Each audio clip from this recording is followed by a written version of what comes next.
Abalandeli bentaba yaseDubai bamgxeka ngokusayina inkontileka angayiqondisisi kahle. Nginibingelele ngiphinde namukele kuyo le channel yami ehamba phambili inkeza yami igama umfeza kuNtuthuko wakhumalo bathi la sibona amagomede. Mawukuthi usemusha la ekhaya sicela nje show ukuthi uyasubscribe, ungakhohlwa ukucomment nokulike nokushare okukhulu kunakho konke. Abalandeli bentaba yaseDubai bayayigxeka ngokusayina ngaphansi kwe-Ambitiouz Entertainment ekubeni angayiqondisisi imbandela yenkontileka abazibopezele kuyona. Abalandeli baphawula ekhasini lomculo ngemuva kokuba nameke umbhalo kwi-Facebook eveza ukungenami nge-Ambitiouz Entertainment. Ekhasini lakhe ubhale ukuthi inkampani ikhiphe i-album yakhe ekubeni ebingeke ngesikhathi ididiyela. Omunye wabalandeli uphiwa inakho Sondiya Buthelezi ukhale ngabaculi wathi bajabula kakhulu uma kumele basayine bese bakhohlwa ukufundisisa imbandela yenkontileka. I-Ambitiouz esiyazi sonke ukuthi iqola abaculi abasebenzayo ekutheni yona izuze ngabo uma isidayisa izingoma zabo elabantu bakuthembisa izinto ezinkulu uma sebekusayinisa lapha nokhulani enibheka izivumelwano zenu nizenza nabo, kusho lo mlandeli. Usiphephile Phuthuno Khumalo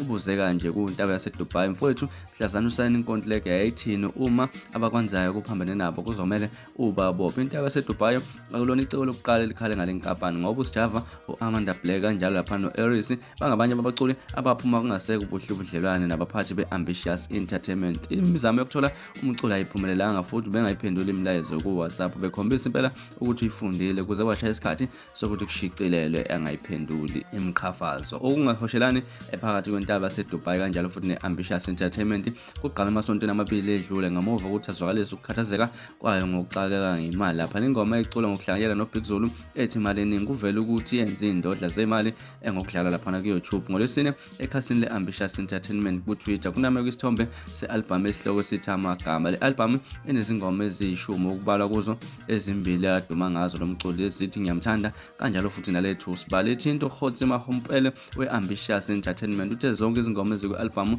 zibhalwe intaba yaseDubai futhi akaqondi ukuthi uphikelana ukuthi ube ingxenye yokuqoshwa kwayo. Ngaza kwethu bekulona udaba beninikela namhlanje kwezisenkezo lokuthinta laphana untaba yaseDubai kanjalo laphana nokungahashelane nenkampani ebekuyo i-Ambitiouz Entertainment. Mina ngizofisa ukuthi kuthini okwakho ukuphawula ngalolu daba, hlangane kwi-comment section. Siphinde futhi hlangane kwivideo elandelayo ngesikhathi esilandelayo. Niphathe kahle, nibe nosuku olumnandi ngithanda kakhulu.